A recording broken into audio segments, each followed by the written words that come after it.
अगर आप भी चाहते हैं कि एसएस फिल्म्स मोतिहारी के ऑडियो वीडियो सबसे पहले आप तक पहुंचे, तो इस चैनल को सब्सक्राइब करें और साथ ही बेल आइकन को दबाना। ग्रुप बसाइट कोई हपाता कवनो कवनो लइका के भेज के जाइबो समझ जाइबो समसान यार tipo लागिए आजुई की रात में खा नाई मोठ कोरा काल हुए हो जाई ताहर शादी जान आजुए की रात में खा नाई मोठ कोरा काल हुए हो जाई ताहर शादी जान कोइली ह पाता कवनो लइका के भेज के जाइबो समसान और थिप लादी जान कोइली ह पाता कवनो लइका के भेज के जाइबो समसान और थिप लादी जान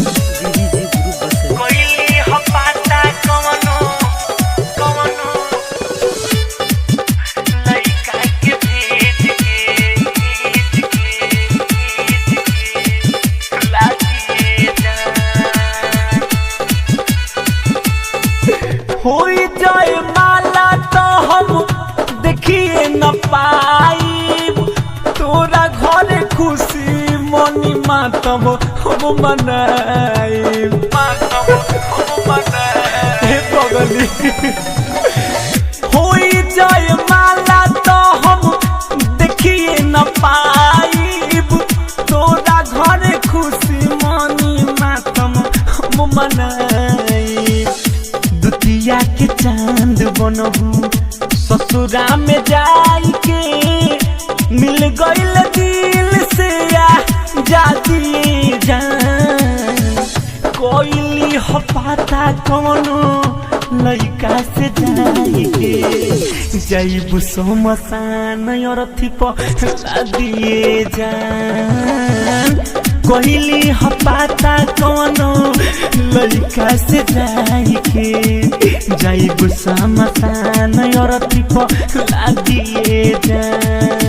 कोइली ह पाता कवनो कवनो लइका के भेज के रहब जे दुनिया में तो याद पालाई आइबू विवेक विकास के जान तू सतइबू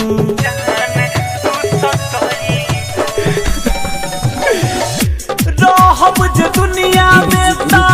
याद पालाई आइबू जय कनी रंजन के जान तू सतइबू नफरत हो खताड़े अपने नुआप से संजय प्रेमी के कैलू बड़ा बात जान कोइली ह पाता कौनो लइका से पूछ के जाइबू समसान और थिप लादिए जान कोइली ह पाता कौनो लइका से पूछ के जाइबू समसान और थिप लादिए जान प्रेमी डिजिटल रिकॉर्डिंग स्टूडियो सीभर कॉन्टैक्ट 9304977188 ग्रुप बसाइट